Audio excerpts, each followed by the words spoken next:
back, boxing fans. Another low-key, relaxed, stinky foot response to a shitty narrative from YouTube Boxing's most racist YouTube channel. It's ironic.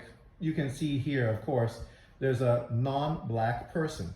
And you know if this guy's making a video about a non-black fighter, it must be negative. It must be hating. Because literally, that's what he does.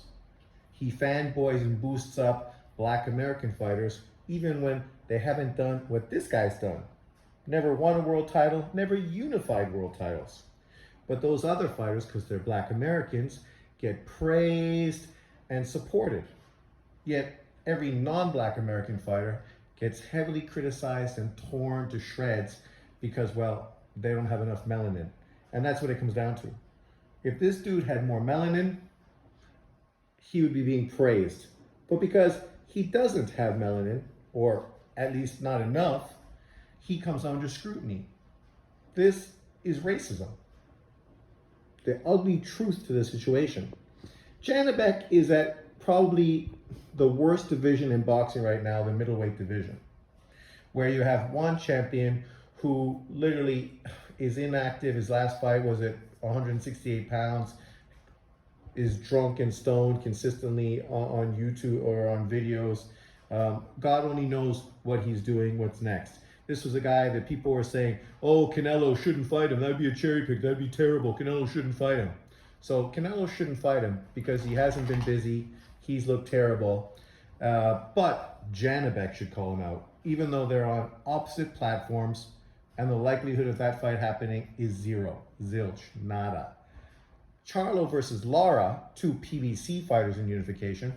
That would make some sense. Carlos Adames versus Charlo. That would make sense. But either one of those two fighters with this guy is very unlikely. And this isn't anything to do with race or anything. This is just consistently what happens in boxing.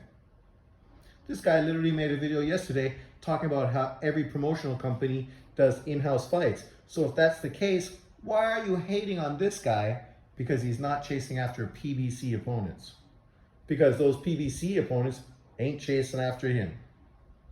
The irony in the situation is, Erislandy Lara just fought on a pay-per-view yesterday, beating Michael Zarafa. Could you imagine if Janibek was to fight Michael Zarafa? There'd be videos criticizing him for cherry-picking and fighting low-level competition. Whereas Erislandy Lara fought him, this individual didn't even fucking make a video about the fight, never talked about it, doesn't care, doesn't even know that Erislandy Lara still exists in the boxing universe, but wants to hold Janibek under scrutiny for just chasing belts, for being an email champion, right? Yet tell me, how did Lara win his title? Who did Lara beat to get his title? Oh, nobody. Oh, okay. How did Charlo get his title? Who did he beat to get his title? Oh, nobody. Who did Andrade beat to get his title? Nobody. Janibek literally was chasing Andrade, his mandatory, right? Yet this guy didn't make videos criticizing Andrade for ducking Janibek. Of course not. Because it's impossible that a black fighter, a black American fighter, would duck a non-black fighter. That's not feasible. It's impossible. We ain't built like that. That can't happen. Now, if it was Andrade calling out Janibek, well, of course Janibek would duck him. Of course Janibek's ducking him. We all know that's fucking factual. I mean, literally, Jaime Munguia was criticized by this fucking guy because he didn't take a fight with Charlo. But he also ducked his WBO mandatory opportunity to fight Janibek. But of course, that was never pointed out, showing you consistently the racial bias that comes from channels like this. This guy is by and far the worst. He's so demented, so caught up with race, that literally he just made a video criticizing Lomachenko, saying he doesn't deserve all these world title fights, but then defending Errol Spence, who just got knocked the fuck out. And literally, this guy was criticizing Funduro, saying he didn't deserve an opportunity for a world title. Lubin should have got that fight. So you're criticizing Funduro coming off of a loss to get a world title, but now you're supporting and defending Errol Spence, who's coming off of a loss. And both of those guys, Funduro and Spence, got knocked the fuck out. You could say, oh, it's the same situation. Lomachenko also is coming off a loss. Lomachenko lost to an undisputed champion in Devin Haney by a controversial loss that a whole hell of a lot of people within the industry feel he actually deserved the win and was supposed to get a rematch. So the sanctioning bodies literally put him back at number one in every sanctioning body, meaning that of course he was going to get another world title fight because they understood he deserved it because that fight could have went either way. But Errol Spence versus Bud Crawford, there's only one way that fight could have went. Fucking destruction. But somehow we're trying to compare these two situations. One, to criticize Lomachenko. The other one, to defend Errol Spence. Just the fact that you're criticizing Lomachenko to defend Errol Spence shows your hypocrisy. Because if you wanted to justify Errol Spence getting it, then you should just talk about other fighters that got opportunities the same. You don't need to criticize them because now you're basically making it look like you're a fanboy and you're fucking a hypocrite, right? Because these other guys don't deserve it, but you're justifying and defending Errol Spence getting it. So what's the difference? If Lomachenko didn't deserve it and Funduro didn't deserve it, then Errol Spence doesn't deserve it, right? That's what it comes down to, if you're being fair. But you can't defend this guy because he just sees a black guy that many people feel doesn't deserve a fight with Funduro because, well, he's been inactive. He just got knocked the fuck out in his last fight. Everybody sees it's just a money grab. And they understand that Tim Tszyu, who took this fight on short notice, probably deserves a rematch. And Bud Crawford, who just mandated the WBO to become the mandatory, literally is in front of Errol Spence.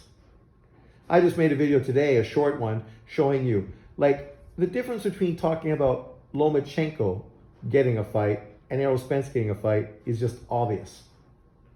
Errol Spence is not ranked by any of the 4 sanctioning bodies at 154 pounds.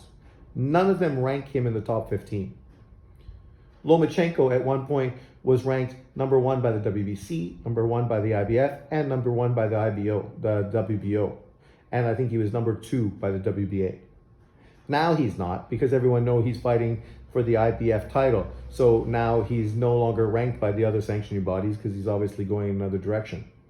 But you can obviously see why a guy ranked in a sanctioning body would get a world title fight, as opposed to a guy who wasn't. And let me make this comparison a little more accurate. Keith Thurman was just set up and scheduled to fight Tim Tszyu. But the interesting thing is the WBO did not allow Keith Thurman to fight for the WBO title because he wasn't ranked by any of the sanctioning bodies at 154 pounds. So he could fight Tim Tszyu, but it wasn't going to be for the title. So if these sanctioning bodies and everybody else wants to be consistent, then that's fine. Errol Spence can fight Funduro, but it's not for the title. But do you think that's going to happen? No. But let's listen to this guy, because you can't explain stupid. Janibek is an email champion. Let's not get behind the bush about it. So Janibek is an email champion. Literally, you're at 160 pounds. There are 3 champions and 4 belts. Every single champion is an email champion. Not one of them beat a world champion to get a title. Boots Ennis right now is a fucking email champion.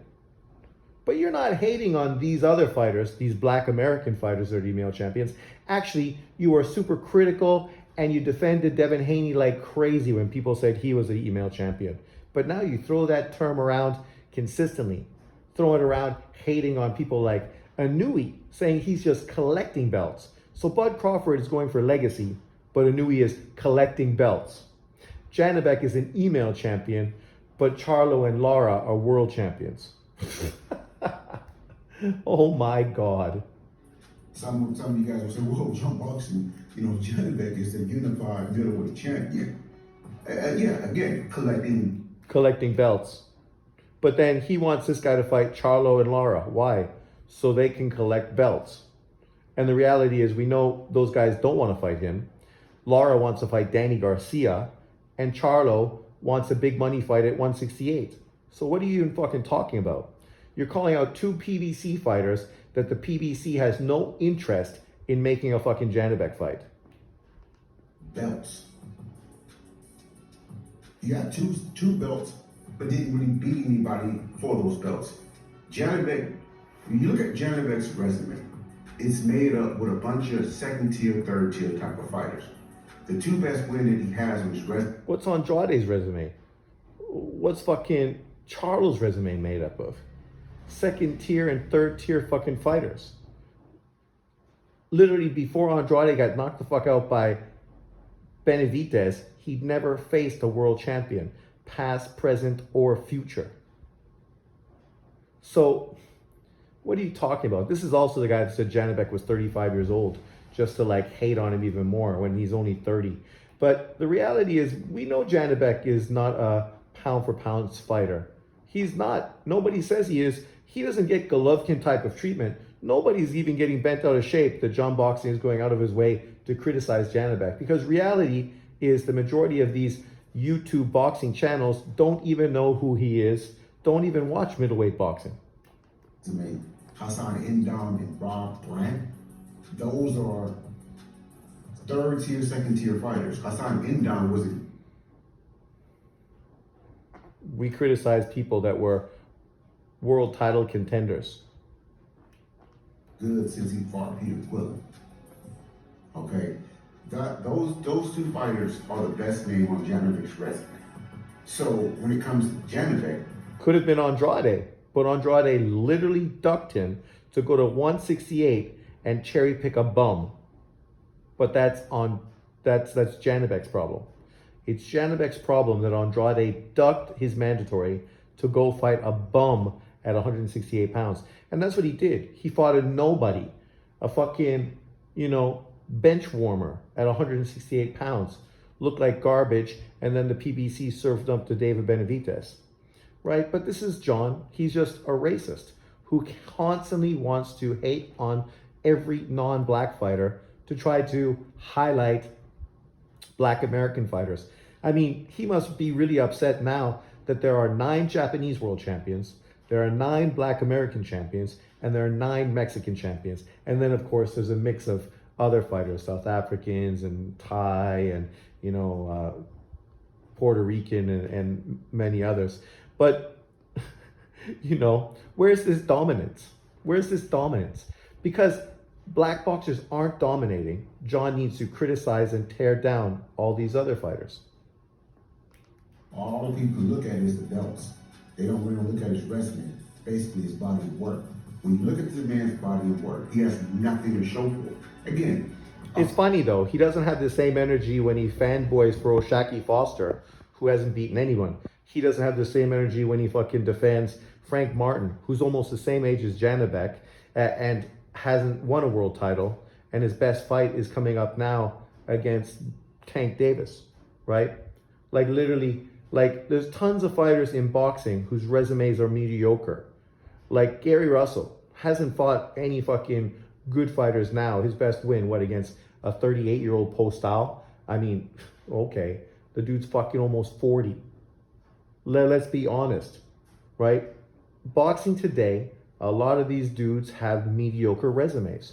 For Janibek, the situation was, this is an Eastern European trying to break into the US market. It took him a long time to earn his world title fight. And now, because he's still not a big name, he's not getting big name opponents. And there's no big name opponents at 160 pounds anyway. That's why he's actually talking about moving up to 168. fighter that can get away with doing that for collecting belts.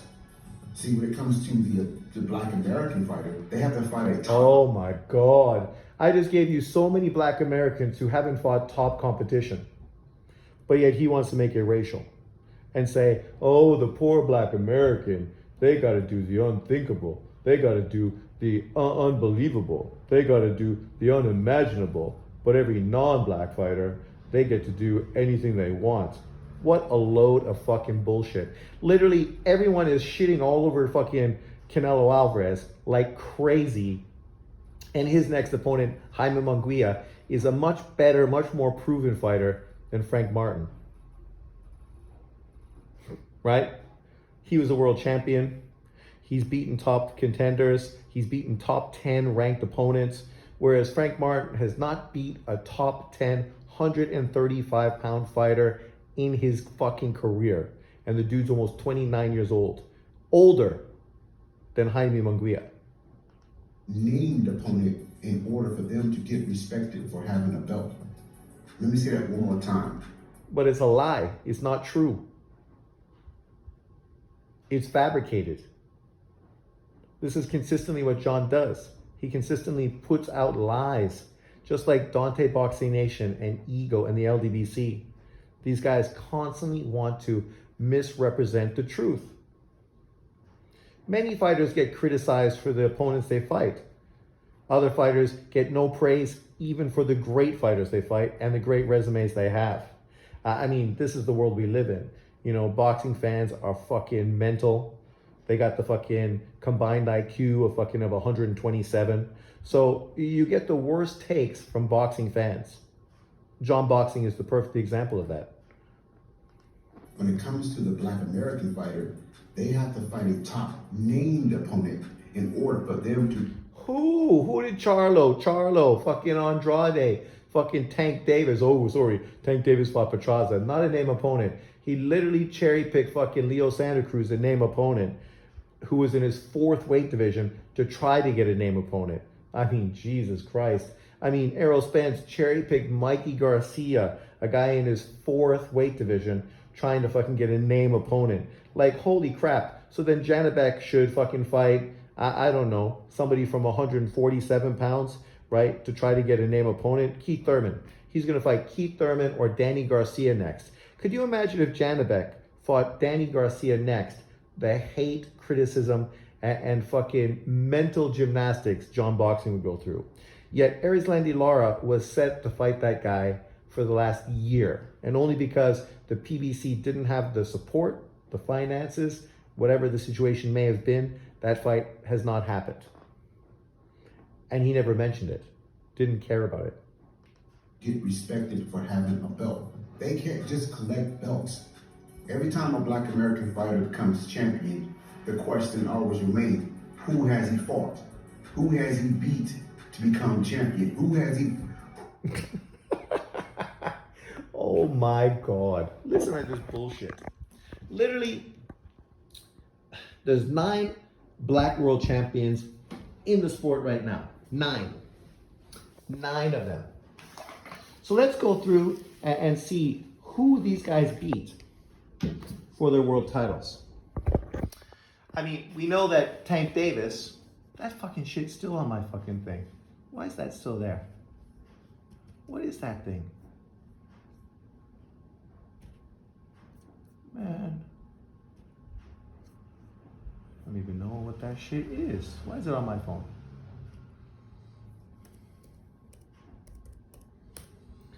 Box rec. So there we go. We'll click the box rec. We'll check it out. We'll check out all these. Oh, not box rec. I should go to. Oh no. Okay, box rec. I'm sure I can figure it out. So Black American World Champions. Heavyweight, there isn't one. Cruiserweight, there isn't one. Light heavyweight, there isn't one. 168 pounds, there isn't one. 160 pounds, Charlo. So we go to Charlo first. Middleweight, Charlo. So we got to go all the way to middleweight to find a Black American champion. He's right there, currently 33 fucking years old. Who did he beat to win his first world title?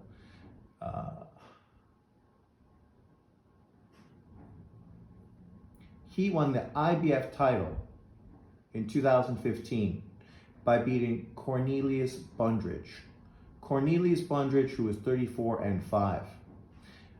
Not a big name opponent. Nobody that anybody ever had anything really to say about. So, and then at middleweight, what did he do?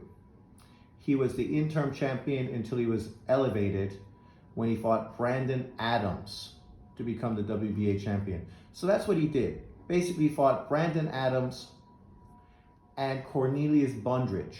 Those were the great names and the great people he fought to become a world champion. Okay, so then we go to 154, and we're gonna find Charlo's brother, who is basically like him now, a champion in recess. So, you know, what is he did? Who did he beat to win a world title? I think I know who it was, and I don't think it was impressive either. Where is it? There it is, right? He won this WBC title by beating John Jackson. John Jackson, who is 20-2. John Jackson. Who the fuck is John Jackson? He's related to the Great Jackson, but he was never the Great Jackson. He had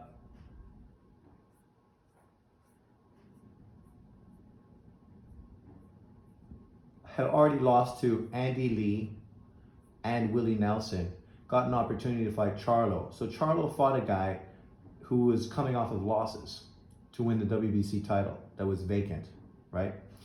That's who he fought to win his title. Won a vacant title by beating John Jackson.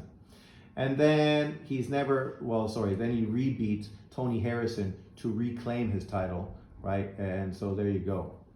And then, of course, you got at 147 pounds, Bud Crawford. Bud, what's up, Bud? So we go all the way back to Bud. At least he beat a legitimate opponent to win his title. He won his WBO title by beating Ricky Burns in 2014. Ricky Burns, who was 36-2-1. Ricky Burns is a multiple weight world champion, currently now 45-8-1, a Scottish fighter, a Eurobum, as many people love to call fighters today, right? This was a guy that before he fought Bud Crawford, he'd lost to guys like Allers Arthur.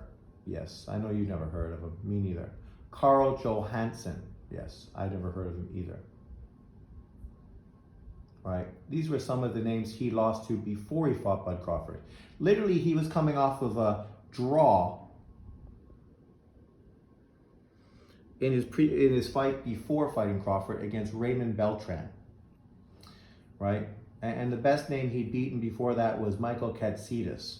That was the big name on his resume. He also beat Roman Martinez, which was a good win. So those are two solid wins on his whole resume before he fought Bud Crawford. So out of the three Black American champions so far we talked about, he is by and far the only one that beat a legitimate champion to win a title, even though it wasn't a killer. It was nobody that people were going to be like, damn, son. And then we get to Boots Ennis, right? Number 4, Black American fighter, currently an IBF world champion. Boots, 31-1. He is currently a champion, and literally he won his IBF interim title by fighting Roman Villa, a guy who was 26-1. Nobody knew who he was before that. Actually had some other good wins on his resume. Lipinets, Delorme, oh my God, Clayton, and then of course Chris Van Heerden, and then of course fought the great Roman Villa, who nobody even knew until he upset a fucking overrated fighter. So there's 4 Black American champions we just talked about right now. One of them actually beat a champion. The other ones all were email champions. And this ain't me lying, this is fact. Then we get to 140. Okay, so then you get to Devin Haney. We know Devin Haney. He legitimately won his title from Kambosos. The WBC title was an email title. He was given that title when Lomachenko was elevated to franchise title. Haney was given that WBC title, but legitimized himself by beating George Kambosos, who was coming obviously off of a stellar win against Tio Lopez. So he beat a champion for those unified belts. So congratulations. And a unified champion, right? So far, only the 5th Black American fighter we've talked about actually beat a unified champion, somebody who was coming off of a legitimate fucking great win against a highly ranked fighter in Tio Lopez, who obviously had just beaten Lomachenko, right? And some people actually had him on a pound for pound list. So Devin Haney, at his young age, is by and far the one guy that really earned his fight. Not to discredit Bud Crawford. He obviously went to Scotland and the UK to take on Ricky Burns, who was the champion. But everyone else, email champions. Email champions. Then we get down to lightweight. Well, we know what happened there. Shakur Stevens fought for a vacant title at lightweight. But what did he do before that? Oh, what did he do in his first weight division? Let's look. So he won his first title, the WBO title, vacant. So he won a vacant title when he beat Joet Gonzalez back in 2019. He did move up and fight Jamal Herring and beat a champion to win his second title, the WBO title, and then even unified against Oscar Valdez. Legit. And then he faced Edwin De Los Santos for a vacant title. So out of the 4 titles he's won, 2 have been vacant at 2 different weight divisions, and 1 or 2 have been legitimate. So at 130 pounds, he did it. At 126 and 135, vacant champions, right? Email champions, email titles. Tank Davis, we know that he beat a legitimate fighter in Jose Petraza to win his first title, right? We all know the story. Jose Petraza, right? Winning Petraza's title, IBF super title by beating him, undefeated Petraza world champion. Then his next title, I don't know, he fucking beat somebody to regain a title after he lost the title because he was fat, and then he jumped up and fought Gamboa for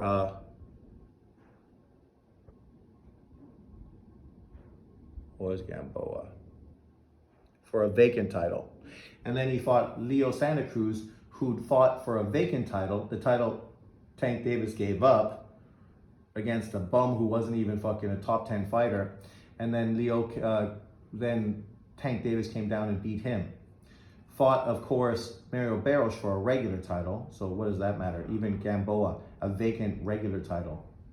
And then obviously recently, he was just elevated for a vacant title. So this dude has won regular titles and vacant titles. The only legitimate title Tank Davis has won was against Petraza. So where else are we going? Let's go down to 130 pounds, where we have O'Shaquie Foster, 30 years old, 22-2. He won his first title. How?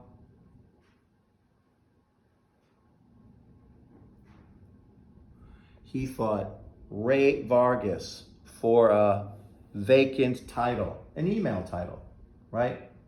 So O'Shaquie Foster's title is a vacant title. You can see, right? The majority of Black American world champions today have all won their titles from vacant titles, outside of Bud Crawford, Tank Davis, and Devin Haney. All guys that people really rank. But every other guy, email titles galore. And then Lamont Roach. Lamont Roach, 24-1-1. Obviously, he legitimately won his title. He beat Hector Luis Garcia, right, for his title. Interesting enough, though, the Hector Luis Garcia he was fighting literally was coming off of a knockout loss in his previous fight to Tank Davis. So the guy didn't even get an opportunity to bounce back at the other weight class. He literally had to go up in weight to fight Tank Davis and then come back down in weight to then fight Lamont Roach, and lost a split decision to him. So Lamont Roach at least beat a champion, but a champion coming off of a knockout loss to win his title. And then, are there any more Black American champions? I don't think so. I think that's all of them. Literally, I think I just covered every single Black American fighter. And the majority of them would be how John Boxing described as email champions. But according to John, Black American fighters got to be great competition. Who did he take the belt from? And if the opponent wasn't good enough, then he gets no credit. That's never the case for fighters like Janibek. Now, I'm not saying that Janibek isn't a good fighter. He is. He's a damn good fighter, which is why I'm, putting pressure on him, something that everyone should be doing to take on. But you didn't put pressure on Andrade to fight him. But this is what you expect from John Boxing. He's talking out his ass. He's continuously acting as if all non-Black American fighters have it easy, that racism and being hyped by media puts them in these positions, and that only these Black American fighters are legitimate. They got to go through it tough. They got to fight the best. They got to legitimately fucking do everything to get credit.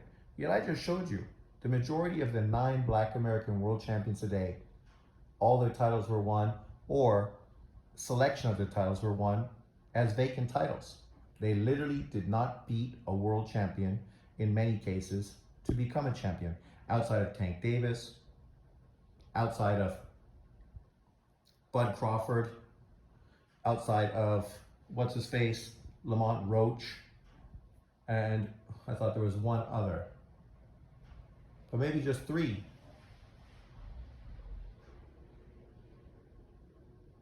Tank Davis, Pedraza, Bud Crawford, Burns, Roach, Garcia. So out of 9 world champions, 3 of them won their first world titles actually beating a champion. And while Garcia, Burns, and Pedraza are good fighters, nobody would ever call them great fighters. So none of these guys literally beat a great fighter to become a world champion. None of them. And the majority of them, 6 of the 9, literally won email titles.